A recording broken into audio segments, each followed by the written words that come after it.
వీళ్ళు చదివారని అనుకుంటారు ఎవరైనా. బాజీ గారు, వాళ్ళకి తెలియదు దాని గురించి. బాజీ గారు, రావు గారు ఒక నిమిషం అండి. బాజీ గారు, అందులో ఏమీ లేదు, అన్ని కూడా క్లియర్ గా, ఎందుకంటే పార్లమెంట్ లో గత 4 రోజుల నుంచి చూస్తున్నాం, వాయిదాలు పడుతూ ఉన్నాయి దానికి సంబంధించి. అదానీ తోటి జరిగిన ఒప్పందం, సోలార్ పవర్ ఒప్పందంలో భాగంగా మొదటి విడత 1000 మెగావాట్ల పవర్ సప్లై 2021 నుంచే స్టార్ట్ ఇప్పటి వరకు కూడా సప్లై చేయడం జరిగింది. అది ఆన్లైన్ లో షెడ్యూల్ ప్రకారంగా వాళ్ళు ఇప్పటి వరకు 1000 మెగావాట్స్ సప్లై చేశారు. ఏది వీళ్ళు దిగిపోయిన నాటి వరకు 9 సార్లు పవర్ ఛార్జీలు పెంచడం జరిగింది జగన్మోహన్ రెడ్డి గారి హయాంలో. మరి అటువంటిప్పుడు ఇంత తక్కువ చౌక ధరలకి ₹2,002.49 చౌక అని చెప్పి చెప్పుకుంటున్నప్పుడు మరి వాళ్ళ హయాంలో ఎందుకు పెంచారు? మీరు అడిగిన క్వశ్చన్ సహేతుకమైన క్వశ్చన్. అది సప్లై జరగలేదు కాదు, సప్లై 1000 మెగావాట్లు జరిగింది వీళ్ళు దిగిపోయే నాటికి. చూసుకోమన్న రికార్డు. అదొక పాయింట్. రెండోది ఏంటంటే, నేను ఈ చంద్రబాబు నాయుడు గారి కూటమి ప్రభుత్వాన్ని ఒకటే ప్రశ్న.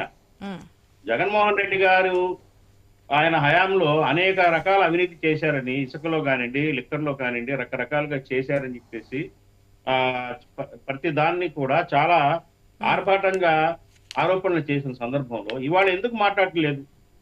ఈ రోజు ఇంత పెద్ద కుంభకోణం జరిగిందని వెలుగులోకి వచ్చిన తర్వాత దాని మీద ఎందుకు విచారణ చేయట్లేదు?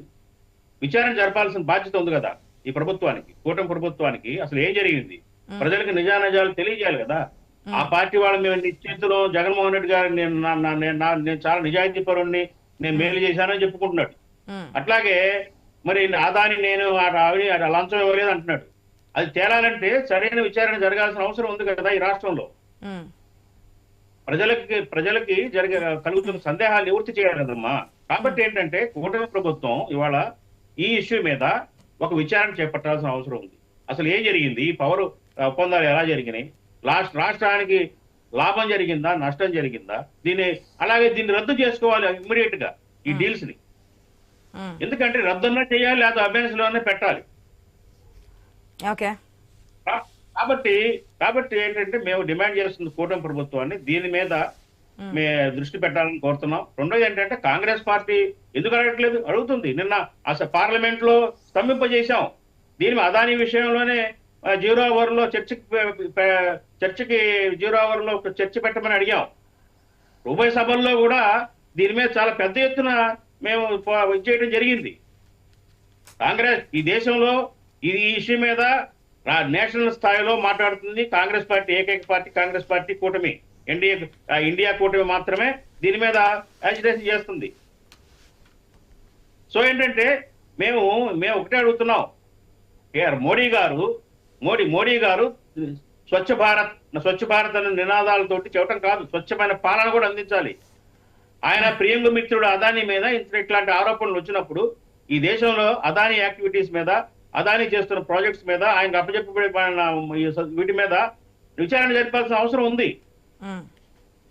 ఇది ప్రజలకు సంబంధించిన అంశం. వ్యక్తిగత స్నేహితాలు ఉంటే తర్వాత విషయం. లక్షలాది కోట్ల రూపాయల కాంట్రాక్టుల్ని అదానికి అప్పచెప్పడం జరిగింది. మొదటి నుంచి శర్మల డిమాండ్ చేస్తున్న ప్రకారం ఇక్కడ కూడా ఎన్డీఏ కూటమి ఉంది కాబట్టి జాయింట్ పార్లమెంటరీ కమిటీ వేసి అతను సచ్చీలుడా, నిజాయితీ పరుడా కాదని మేము మాట్లాడటలేదు, అవినీతి పరుడా మాట్లాడటలేదు.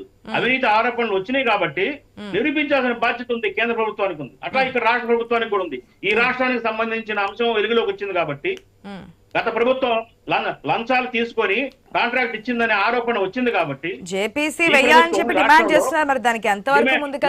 ఏంటంటే విచారణ జరిపించాలి, నిజానిజాలు చెప్పాలి ప్రజలకి. అట్లా మౌనంగా ఉండటం అనేది అనేక కారణాలకు తావిస్తుంది. ఇప్పుడు బాజీ గారు చెప్తున్నారు కూటమి ప్రభుత్వం బాధ్యత వహించాలి, ఖచ్చితంగా దీని మీద ఒక కమిటీ వేయమని చెప్పేసి డిమాండ్ చేస్తున్నాము. ఒక పాయింట్ లక్ష్మణరావు గారు ఎత్తున్నారు, మేము ₹2.49 ఇచ్చున్నాము. సో ఆడి 3,700 కోట్ల రూపాయలు మిగుల్లో ఉంది. ఉన్నప్పుడు మీరు ఎందుకు ప్రజల మీద భారం మోపారు వచ్చినటువంటి 6 నెలల కాలంలోనే అని? అంటే అనేకమైనటువంటి ఇష్యూస్ ఉంటాయి. విద్యుత్ రంగంలో కానివ్వండి, ఇంకా వేరే రంగంలో కానివ్వండి, వీళ్ళు చేసినటువంటి అవినీతి ఎక్కడ తెలీదా ఏవి జరిగాయి అనేది? ఖచ్చితంగా అందుకే చెప్తున్నాం కదా. మీకు అధికారంలోకి రాకముందు ప్రతిపక్షంలో ఉన్న ప్రజలకు కాబట్టి వచ్చిన తర్వాత ఏ విషయంలో ఏ శాఖలో కానీ కరెక్ట్ గా లెక్కలు లేవు. మేము వచ్చిన తర్వాత అందుకే శ్వేతపత్రాలు విడుదల చేశాము, ప్రజలకు తెలవాలి కాబట్టి. ఎందుకంటే ఈ ప్రజల ద్వారా ఎన్నికైనటువంటి ప్రభుత్వం నియంత్రిత ప్రభుత్వం కాదు. ఖచ్చితంగా ఇంకా పూర్తి స్థాయి ఇవ్వడం రాలేదు, అన్నింటిలోనే అక్రమాలు జరిగాయి అనేది 6 నెలలు అయింది సార్, 6 నెలలు అయింది సార్. ఇప్పుడు మాట్లాడలేదు కదా మేము ఎక్కడ ఏమేమి ఎక్కడెక్కడ జరిగిందని. వాళ్ళేమో పక్క నుంచి లోటు బడ్జెట్ లేదు, మేమంతా సేకరించి పెట్టాం, గతంలో మాదిరిగా కాదంటారు. నిన్న కూడా జగన్మోహన్ రెడ్డి ప్రెస్ మీట్ పెట్టినప్పుడు ఈ విధంగా చేస్తాం, సంక్షేమ పథకాలకు సంబంధించి మాట్లాడుతున్నారు. మీరు అధికారంలోకి రాకముందు మీరు సేమ్ పాయింట్స్ చెప్పున్నారు, నష్టాల్లో ఉంది అని చెప్పి. అధికారంలోకి వచ్చినా కూడా సేమ్ అంటే ఎట్లా? మీకు చెప్పి తెలిసే హామీలు ఇచ్చున్నారు కదా. అధికారంలోంచి దిగిపోయే ముందు వృద్ధులకు కూడా పెన్షన్ లేకపోయారు. అలాంటి పరిస్థితి వాళ్ళు రాష్ట్రాన్ని తీసుకొచ్చి పెట్టారు. ఇప్పుడు ఈరోజు మనం మాట్లాడుకుంటే టాపిక్ గురించి వాళ్లకు ఇది పక్క గుజరాత్ రాష్ట్రంలో ఇప్పుడు కొనుగోలు చేస్తున్నాం, పైన కింద కూడా మీరే కూటమే అధికారంలో ఉంది, ఎన్డీఏ గవర్నమెంట్. కమిటీ విచారణ కమిటీ దీనిపైన వేస్తారు, జాయింట్ పార్లమెంటరీ కమిటీ వేస్తారు, ఖచ్చితంగా విచారణ జరుగుతుంది. అదే విధంగా మొత్తం FBI కూడా దీన్ని విచారణ చేస్తుంది, ఖచ్చితంగా ఛార్జ్ షీట్ వరకు వస్తుంది. జగన్మోహన్ రెడ్డి చేసినటువంటి జగన్ నాటకం అంతా బయటకు వస్తుంది. దాని మీద ఏం గాబరపడే అవసరం లేదు. అంతకుముందు మీరేదో డిఫమేషన్ సూట్ ఫైల్ చేస్తా అని చెప్పారు కదా, let them file. We are ready to face any consequences for the interest of the state. వాళ్ళు అనుకుంటున్నారు ఏమో మేము డిఫమేషన్ అంటే ప్రతిదానికి వాళ్ళ నోట్లు అదే వస్తుంది. I would like to serve the defamation notice అంటే లెట్ దిమ్ సర్వ్. ఎవరి హక్కులు వాళ్ళకు ఉంటాయి, వాళ్ళ రైట్స్ ప్రకారం చెప్తున్నారు. పొలిటికల్ పార్టీస్ కదండి, పొలిటికల్ గా ప్రజల మీద అభిమానం ప్రేమ అనేది ప్రతి party. Adani company Adani company దగ్గర నుంచి తీసుకున్నటువంటి విద్యుత్ టైంలో పొరుగు రాష్ట్రాలలో ఖచ్చితంగా క్యాన్సిల్ చేయాల్సిన అవసరం ఉంది. రోజు అవసరం ఉంది చేస్తారా? అవసరమైనటువంటి స్టెప్స్ ఖచ్చితంగా తీసుకుంటాం, అవసరమైన చర్యలు ఖచ్చితంగా తీసుకుంటాం. ఎందుకంటే రాష్ట్ర ప్రజల యొక్క రాష్ట్ర భవిష్యత్తు దృష్టిలో పెట్టుకుని మనం పనిచేస్తున్నాం కాబట్టి ఖచ్చితంగా దానికి అవసరమైన చర్యలు ఖచ్చితంగా ఉంటాయి. మూర్తి గారి ఫైనల్ కామెంట్స్ ప్లీజ్. నా ఉద్దేశం ఇప్పుడు కేంద్రంలో ఎన్డీఏ, రాష్ట్రంలో ఎన్డీఏ. ఓకే, ఇప్పుడు ఎన్డీఏ ప్రభుత్వంగా ఉన్న బీజేపీ లేదా ఇక్కడ ప్రధాన భాగస్వామ్యంగా ఉన్న టీడీపీ చెప్పాల్సింది ఏంటంటే 1750 కోట్లు లంచం. మనం అక్కడ ఆయన అదానీ గారు ఏం మోసం చేశాడు అదంతా అమెరికా చూసుకుంటుంది. 1750 కోట్లు ఇక్కడ ఎవరు తీసుకున్నారు అన్నదాన్ని నమ్ముతున్నారా లేదా? నమ్మితే సిబిఐ ఎందుకు రావట్లేదు? సిబిఐ ఎందుకు రావాలని అంటే ఏపీ, ఒరిస్సా, రాజస్థాన్, జమ్మూ అండ్ కాశ్మీర్, అదేవిధంగా తమిళనాడు 5 రాష్ట్రాలు దీంతో ముడిపడి ఉన్నాయి. వాళ్ళకు కూడా ముడుపులు వెళ్ళాయని చెప్పి అందులో ఉన్నది. కాబట్టి కేంద్రం ఏమో సైలెంట్ గా ఉంది, ఎందుకంటే అదాని వాళ్ళకి చాలా ప్రధానమైన వ్యక్తి. ఇక్కడికి వచ్చేసరికి జగన్ గారిని ఇరకాటంలో పెట్టాలనేదే ఎన్డీఏ. కానీ ఎన్డీఏ ఇలా ఉన్న తెలుగుదేశం ఇక్కడ జగన్ ఒక్కరినే విమర్శిస్తూ లంచం ఇచ్చిన ఆయన్ని వదిలేసేసి లంచం తీసుకున్నాడన్న ఆరోపణ అక్కడున్న సీఎం ప్రస్తావన ఉంది కాబట్టి ఇది ఈయనే తీసుకున్నాడు అని ఒక నిర్ధారణగా మాట్లాడడం అనేది కరెక్ట్ కాదు. ఇక్కడ రాష్ట్ర ప్రభుత్వము ఇక్కడ జరిగిన ఈ 1750 కోట్లు ఈ రాష్ట్రంలో వచ్చినాయా లేవా? వస్తే అవి నేరుగా జగన్ గారికి వచ్చినాయా, లేకపోతే సెకీ ద్వారా ఒప్పందం, ఇది రాష్ట్ర ప్రభుత్వానికి కేంద్ర ప్రభుత్వానికి జరిగిన ఒప్పందం, అద్వానీ తోటి ఈ రాష్ట్రానికి సంబంధం లేదు. ఈ అగ్రిమెంట్ లో అద్వానీ సప్లై చేస్తాడు, ఒక్క నిమిషం ఆగండి, థర్డ్ పార్టీ ఆయన. అందుకని సెకీలో ఉన్న అఫీషియల్ అద్వానీ కాదండి, అదాని, అదే కరెక్ట్ చేస్తున్నారు. సారీ అదాని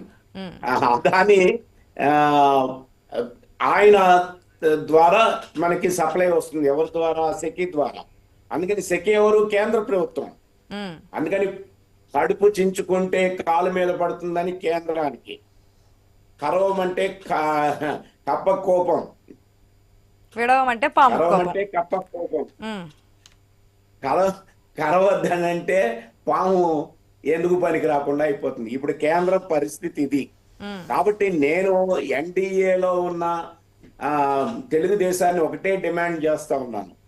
మీరు లోకల్ గా ఎంక్వైరీ చేయండి. 1750 కోట్లు ఎక్కడ వచ్చినాయా లేదా, ఎలా వచ్చినాయి ఏంటి అనేది.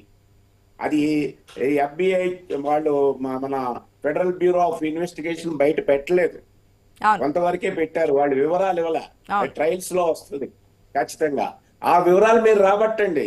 ఇక్కడ వచ్చాయా లేదా 1750 కోట్లు?